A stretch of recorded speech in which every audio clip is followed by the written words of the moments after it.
各位国内的球迷朋友们、观众朋友们，大家晚上好！马上将要举行的就是男单的冠军争夺战。在这场比赛当中，中国选手樊振东将要迎战瑞典选手莫雷高德。您觉得2013年世界乒坛谁最火？樊振东。樊振东啊，樊振东16岁拿了好几个冠军了，还不火吗？马龙也差点赢了。樊振东，因为他猛就是猛，够了。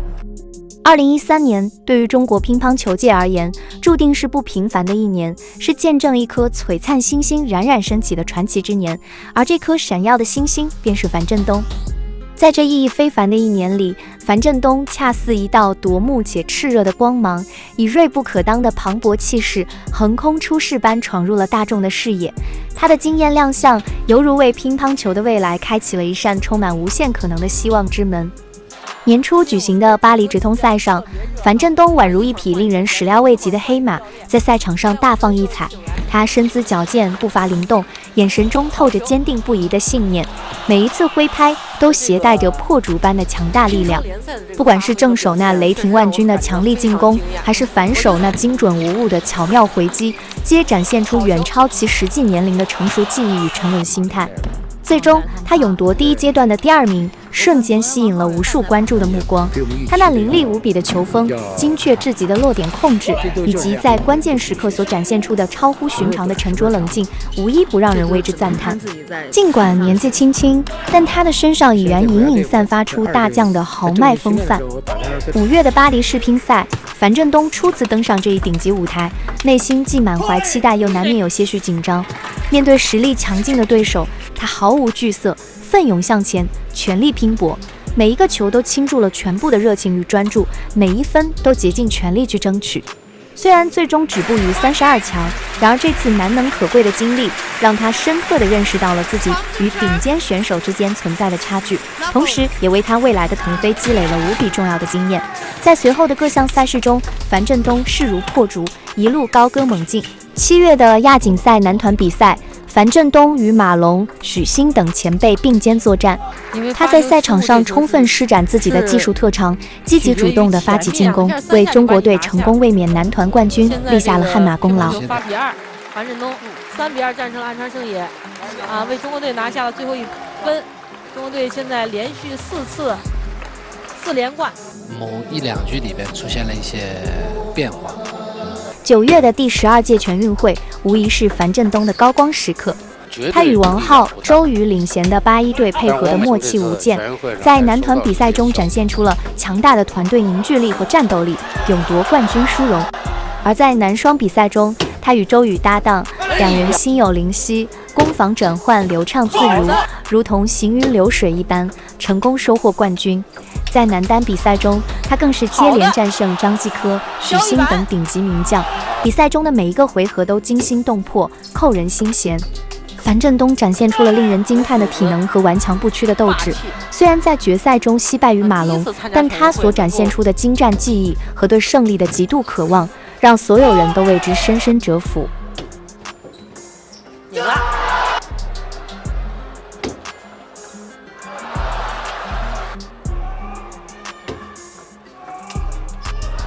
分。这样，马龙代表北京的马龙获得了第12届全国运动会乒乓球男子单打的冠军。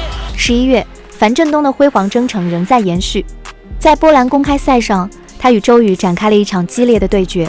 比赛中，比分交替上升，战况陷入焦灼。但樊振东凭借着顽强的毅力和对关键球的出色处理，最终战胜周瑜，成为当时乒联巡回赛史上最年轻的男单冠军得主。Incredible, albeit lucky, but that shot just goes to show you the immense amount of potential this young player from. 紧接着的德国公开赛，他又接连击败萨姆索诺夫和奥恰洛夫等名将。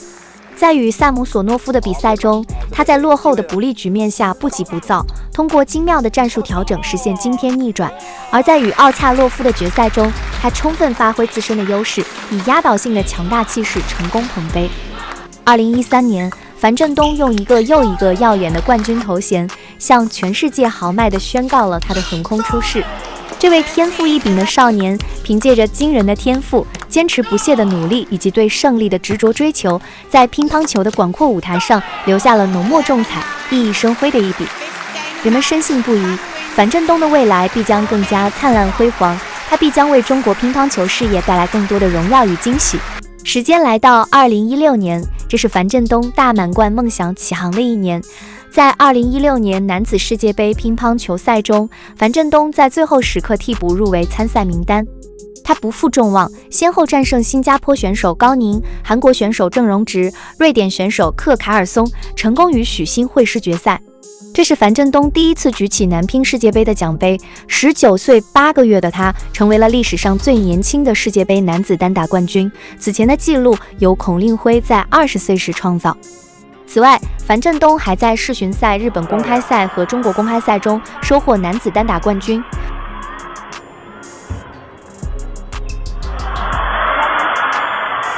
这样樊振东就以4-0悬殊的比分战胜了马龙，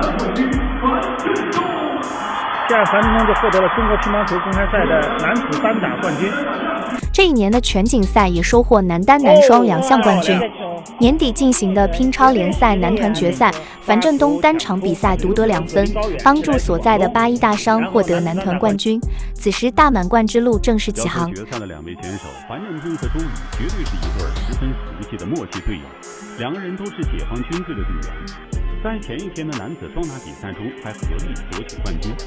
可是仅仅1天之后，这对好搭档就变成了隔网而对的对手。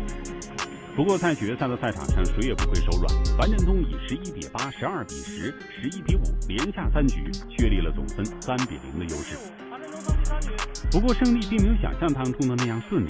之后顽强的周雨连拍2局13-11、12-10的比分，也说明这两人之间确实太过熟悉。比赛进行到第6局，樊振东的状态又陷入低迷，他在7-1领先时连输7分。不过樊振东很快调整了状态。本次全锦赛一些参加奥运会的选手并未出席，这让樊振东对这块男单金牌有着很强的信心。在这拍对拉得手之后，樊振东找回了手感，最终他以11-9拿下了第6局，总比分4-2击败周雨，夺得男单冠军。而樊振东也凭借在男单、男双项目上的2个冠军，成为本次全锦赛的双冠王。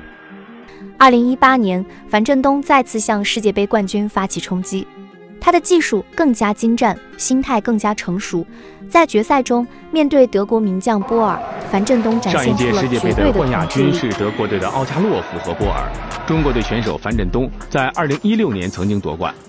本场决赛较量，樊振东在一开局就与波尔展开对攻，特别是在接发球上敢于转手反攻，首局他便以11-9拿下。第2局，由于波尔的腿上有伤，状态下滑得很厉害，一直处在下风。樊振东以11-5和11-6再胜2局，总比分3-0领先。对于波尔来说，如果不在第4局找回赢球的感觉，无异于将冠军拱手相让。这时老将的顽强体现在了赛场上，一度落后的波尔利用樊振东想尽快取胜的心态，将比分反超，并以11-9扳回一局。此时两人战成了3-1。樊振东在第5局开始阶段一度以1-5落后，关键时刻他在与波尔的对攻中打出了气势，又逐渐控制住了比赛节奏。最终樊振东以11-8赢下第5局，以总比分4-1战胜波尔，夺得本届世界杯的冠军。2019年，樊振东的世界杯之旅充满了挑战与艰辛，但他凭借着坚定的信念和不屈的精神，一路过关斩将，成功卫冕。2019年国际乒联男子世界杯今天下午在成都展开了决赛的争夺。1号种子樊振东迎战日本队的张本智和。樊振东呢，曾在2016年和2018年2次获得世界杯的冠军。面对卫冕冠军16岁的张本智和，开局打得并不保守，搏杀战术非常明显，力求在气势上震慑对手。11-9，张本智和先拔头筹。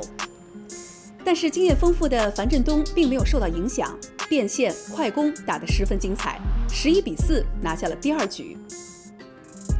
随后的第3、4两局，两人各拿1分，大比分战成了2比2。之后，樊振东没有再给对手机会，11比2、11比7连下2城，大比分4比2取胜，夺得了冠军。2020年世界杯的赛场再次见证了樊振东的辉煌。在与马龙的巅峰对决中，樊振东在先失一局的情况下奋起直追，最终在决胜局中险胜。这一场胜利，樊振东不仅成为首位男子世界杯3连冠得主，现役球员中夺冠次数最多的选手，也追平了马林保持的世界杯4冠的历史纪录。5年中4次夺冠，包括从2018年开始的3连冠，小胖樊振东创造了世界杯的历史。2017年第54届德国杜塞尔多夫世乒赛男单决赛在马龙和樊振东之间展开。当时年仅20岁的樊振东表现出色，他是史上最年轻的世界杯冠军得主。面对大满贯得主马龙，樊振东毫无胆怯，双方展开了一场超高水准的巅峰对决。最后时刻，马龙以2分的微弱优势胜出，他成功卫冕胜伯莱德杯。马龙在赛后表示，这场比赛是他这辈子打过最疯狂的球，以后应该也不会有了。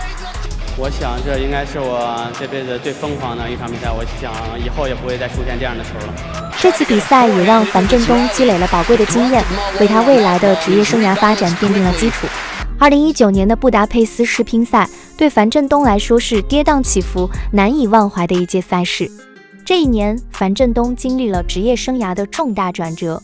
年初，他在亚洲杯上击败马龙，时隔2年重新起航单项世乒赛，被视为马龙夺冠的最大对手。然而，谁也没有料到，这位被寄予厚望的选手，却在男单比赛中爆冷不敌梁靖昆，止步世乒赛8强。世乒赛第5个比赛日，早上10点的一场男单1/8决赛吸引了满场观众。此时，世界排名第1的夺冠大热门樊振东在和队友梁靖昆的较量中陷入了绝境。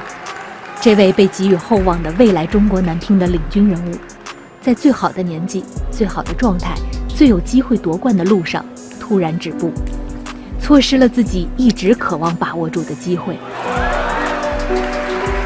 The favourite for the title this week in Budapest in many people's minds. Phan Zhendong is out. 连续2届世乒赛失利后，樊振东并没有被失败的阴影所笼罩，而是选择了在挫折中砥砺前行。他深知每一次的跌倒都是为了更有力的站起。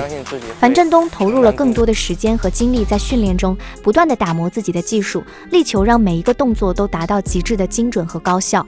他反复研究比赛录像，分析自己的失误和不足，寻找对手的破绽和弱点。同时，樊振东也在心态上进行了深刻的调整。他学会了更加从容地面对压力，将外界的期待转化为前进的动力。在训练场上，他挥洒着汗水，每一次的击球都带着坚定的决心。在赛场下，他积极与教练和队友交流，汲取经验和智慧。2021年休斯敦世乒赛是樊振东乒乓球生涯中的一座重要里程碑。在这场举世瞩目的赛事中，樊振东历经无数挑战，最终成功捧起圣伯莱德杯。他的每一步都走得坚定而扎实，用实力诠释了什么叫做8年磨一剑。8年的等待，5次的世乒赛征程，樊振东在这条道路上既品尝过胜利的喜悦，也经历过失败的苦涩。从2013年巴黎世乒赛初出茅庐，到2019年布达佩斯的折戟沉沙，他在挫折中成长，在磨练中蜕变。赛前，瑞典人佩尔森捧着世乒赛男单冠军奖杯进场。他曾在1991年世乒赛傲视群雄，今天圣伯莱德杯将迎来新的主人。头号种子樊振东要迎来佩尔森的同胞莫雷高德的挑战。开局阶段，樊振东就和对手打起了大陆球，直接拼实力。第1局，头号种子以11比6获胜，19岁的莫雷高德反。第2局，莫雷高德一度以5比2领先，不过在相持过程中，他很难顶住樊振东的冲击。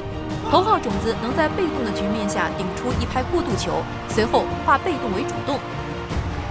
双方在这一局一直打到9比9平。在关键球上，樊振东利用2次发球掌握主动，连拿2分，总比分2比0领先。第3局的进程与前面一局非常像，莫雷高德又在开局阶段取得领先，他可以利用反手回出高质量的一拍，让樊振东非常被动。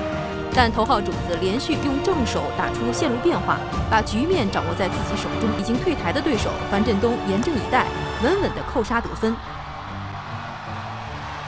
面对3比7落后的局面，樊振东稳扎稳打，与对手周旋，他连得7分拿到赛点。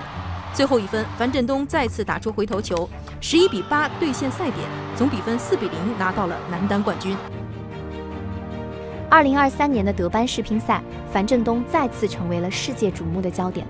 赛场上灯光璀璨，气氛紧张而热烈，而樊振东如同一位沉着冷。决赛的舞台上，樊振东与队友王楚钦展开了一场惊心动魄的对决。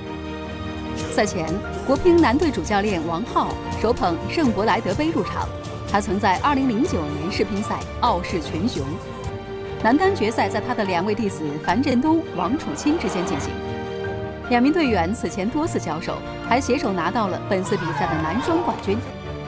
2位彼此非常熟悉的球员几乎没有失。第1局，王楚钦打得更加主动，以11比8获胜。第2局，双方又多次打出精彩的攻防回合。在相持过程中，2名选手都用正手去解决问题。比赛一直打到了关键分。9比9平之后，面对王楚钦的侧身搏杀，樊振东打出了一个回头球，随后他锁住对手反手位之后，变出了一条斜线。头号种子连拿2分，以11比9将大比分扳成了1比1。经过了2局的比赛，樊振东已经完全投入。他在前3板率先上手，占据优，展现出了出色的腰腹力，在中远台对拉拿下1分。以11比7赢下第3局。第4局，樊振东的进攻依然犀利，而王楚钦打得也足够顽强。他在放高球的情况下转手围攻，最终拿下1分。这一局一度6比9落后的王楚钦连续追分，迫使对手叫了暂停。双方又打到了关键分，持平之后，樊振东2次打出，以12比10拿下第4局，大比分3比1领先。第5局，樊振东一直领先，一度以10比5拿到5个赛点，但一直没能兑现。他出现4次反手失误，王楚钦毫不手软，以13比11将比赛拖到了第6局。不过樊振东表现沉稳，没有受到影响，他一鼓作气，以11比3拿下了这一局，总比分4比2赢下了决赛，再次捧起圣伯莱德杯。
各位国内的球迷朋友们、观众朋友们，大家晚上好！马上将要举行的就是男单的冠军争夺战。在这场比赛当中，中国选手樊振东将要迎战瑞典选手莫雷高德。这是中国队和瑞典队时隔24年在奥运会男单决赛的再度交手。打了！金牌点，分稍微有一点被莫雷高德有点打乱了。想想自己的发球体系，第5个冠军点，长球好了，樊振东拿下，这样樊振东都是11-8赢下了第5局，从而以4-1战胜瑞典选手莫雷高德，获得了2024年巴黎奥运会乒乓球男子单打的金牌。